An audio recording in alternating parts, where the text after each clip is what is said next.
সকালবেলা বাসন মাজতে বসেছি আর দেখি পায়ের সামনে দিয়ে এত বড় কাঁকড়া বেঁচে। কালকেও কিন্তু একটা আমার হাতে উঠে গেছিলো, ওইটা ছোট ছিল, তো ওইটাকে মেরে ফেলেছে, কিন্তু এইটাকে আর মারার সাহস আমার হয়নি।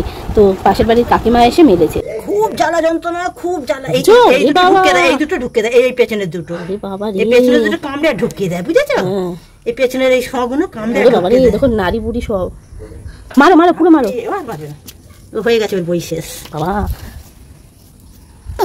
হ্যাঁ কামি দেবে বাবা, মেয়ে দিয়েছি। যাই হোক, সকালের কাজটা সেরে কুটুকে সকালে হচ্ছে দুধ বিস্কুট খাইয়েছি, আর হচ্ছে আমিও খেয়ে নিয়েছি চা। এখন হচ্ছে 10টা বাজে, আজকে রবিবার, তো একটু বেলা করেই বসালাম, না হলে 9:30টার সময় কিন্তু আমি রান্না বসিয়ে দিই। তো চাল টাল ধুয়ে নিয়েছি, আর শ্বশুর মাংস এনেছিল, মাংস আর ভাত করবো এখানে। আর আমি এখন সকালে কিন্তু রুটি খাচ্ছি, পেট এত বেড়ে গেছে। চাল এখানে ধুয়ে নিয়েছি, আর মাংসটা এখানে বের করে এখন রেখে দিচ্ছি। একটু পরে যখন আমি মানে আজকে মাংসটা একবারে মাখিয়ে বসাবো, তো মাংসটা একটু বেছে রাখলাম যাতে কোনো পশম টসম না থাকে। আর মাংস কিন্তু আমি বেশি ধুই না, একবার একটু হালকা গরম জলে, একটু উষ্ণ গরম জলে ধুয়ে নিই। আর এখানে পেঁয়াজ আলু ঠালু সব কেটে নেবো এখন। আলু টমেটো আদা রসুন পেঁয়াজ সব কিছু নিয়ে নিয়েছি, এবার আমি পেস্ট করে নেবো এগুলো ভালো করে ধুয়ে। তো এইগুলো দেখো আমি সব কিছু ভালো করে ধুয়ে নেবো, ধুয়ে আমি একবারে পেস্ট করে একবারে মাখিয়ে বসিয়ে দেওয়া মানে দেবো। আর মাংসটা আজকে তোমাদের সাথে রান্নাটা আমি শেয়ার করবো, আমি কীভাবে রান্না করি। আমি কিন্তু মশলা কষিয়েও মাংসটা দিই, আবার হচ্ছে তোমার মাখিয়ে, মানে দুটো দু রকমের টেস্ট। তো যাই হোক, এখানে গোটা জিরে, আমি গোটা জিরেও ইউজ করি, আবার হচ্ছে কোনো সময় জিরের গুঁড়ো ইউজ করি। তো গোটা জিরে দিয়ে দিলাম, এই দেখো সব পেস্ট করা হয়ে গেছে। এবার হচ্ছে মাংসটা আমি কিন্তু ধুয়ে নেবো। তো আজকে গরম জলে ধুলাম না, একবারে একটু ভালো করে বেছে নিয়েছি। এবার হচ্ছে ঠান্ডা জলেই ধুয়ে নিলাম, ভালো করে জলটা ঝরিয়ে এবার আমি সব কিছু এর মধ্যে দিয়ে দেবো। টমেটো, তোমার হলুদ, কাঁচা তেল সব কিছু একে একে দিয়ে দেবো। তো দেখতে থাকো। এখানে দেখো আগে টমেটোগুলো আমি কিন্তু পেস্ট করিনি, কিউব করে কেটে নিয়েছি, কেটে আমি দিয়ে দিলাম। কিছুটা পেঁয়াজ আমি কিন্তু পেস্টও করেছি, আর সবটা পেঁয়াজ হচ্ছে যে কুচি করে রেখেছিলাম ওগুলো দিয়ে দিলাম। এবার তেল দিয়ে দেবো, হলুদ দিয়ে দেবো, নুন দিয়ে দেবো, একটু ধনে গুঁড়ো, আমি যেহেতু গোটা ধনে দিইনি, মানে হচ্ছে ধনে গুঁড়ো দিয়ে দেবো। এখানে কাশ্মীরি লঙ্কা দিয়ে দিলাম, তারপর নুন দিয়ে দেবো, কাশ্মীরি লঙ্কা, আর দিয়ে দিলাম নুন। এবার কিন্তু আমি হাত দিয়ে মেখে নেবো, আর মশলাটা আমি পরে দেবো, কারণ কি বলো তো, আমার হাত দিয়ে খুব কিন্তু জ্বালা করে, মানে লঙ্কায় আমার খুব জ্বালা করে। মাংসতে কিন্তু আমি কাঁচা লঙ্কা ইউজ করেছি, শুকনো লঙ্কা আমরা খাই না, কারণ বরের বারণ, মানে আমাদেরও পেট জ্বলে, এর জন্য শুকনো লঙ্কা শুধু ফোড়নেই খাই, এছাড়া খাই না। আর এখানে এবার আমি চামচ দিয়ে এই মশলাটা দিয়ে, তারপর চামচ দিয়ে ভালো করে ম্যারিনেট করে নেবো আস্তে আস্তে। তো দেখতে থাকো, এখানে দিয়ে দিলাম। আর এই দেখো আমার ভালো করে কিন্তু ম্যারিনেট করা হয়ে গেছে। এবার আমি 1-1.5 ঘন্টার জন্য এটা চাপা দিয়ে রেখে দেবো।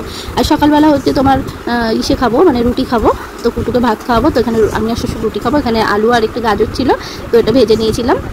যেহেতু মাংস হলে কেউ আমাদের বাড়ির কিছু খায় না, এর জন্যই মানে কিছু করিনি। অন্য দিন হয়তো 2-3 পদ হয়ে যায়, তো মাংস হলে আর কিছু করি না, শুধু আলুটা ভাজলাম রুটি খাওয়ার জন্য।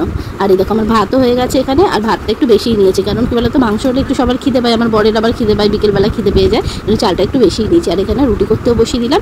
তো একে একে সব রুটিগুলো করে আমি কিন্তু গ্যাসের ডিপি চেকে করি না, মানে মাঝে ফোনে দেখেছিলাম গ্যাসে চেকে করলে নাকি ক্যান্সার হওয়ার অনেক লক্ষণ থাকে। যাই হোক, এখন যা খাবো যাই করবো সব কিছুতেই অনেক রোগ হয়ে থাকবে।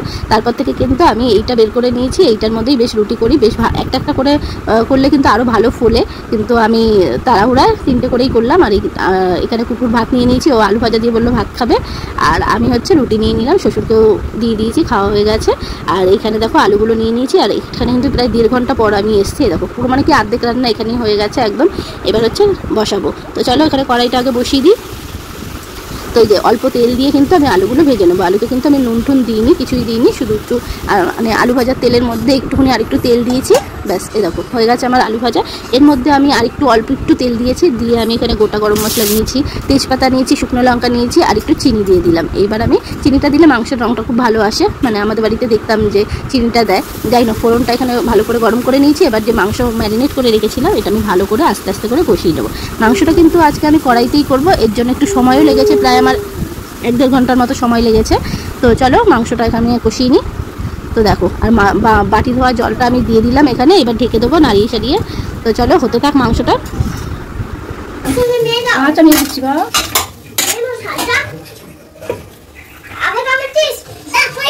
দেখো মাংসটা দিয়ে কিন্তু পুরো তেল ছেড়ে দিয়েছে, মাংসটা এখনো অনেকটা আমি কষাবো। আর দিয়ে দিলাম একটু টক দই ফেটিয়ে ভালো করে হাত দিয়ে ফেটিয়ে নিলাম, দিয়ে আমি এর মধ্যে দিয়ে কিন্তু আবার অনেকক্ষণ কষাবো। আর মাংসতে কিন্তু আমি গরম জল ইউজ করবো। তো চলো আরও কষাতে থাকি, আর একটু গরম জল দিয়ে আমি এটা কষাতে থাকি।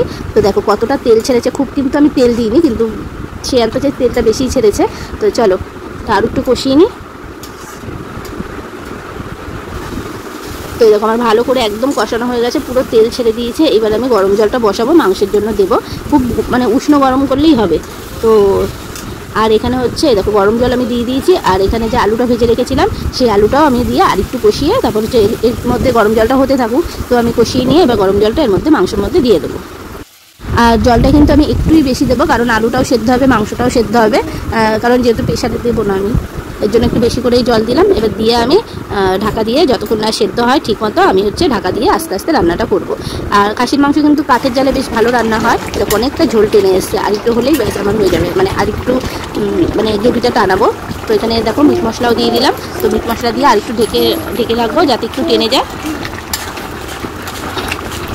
তো দেখো মাংস আমার একদম রেডি। তো আমি এতটুকুই রাখলাম, যেহেতু ভাত দিয়ে খাবো এক তরকারি ভাত, তো তোমরা এর থেকেও টানাতে পারো। তো ভিডিওটা এখানেই শেষ করলাম, চলো টাটা।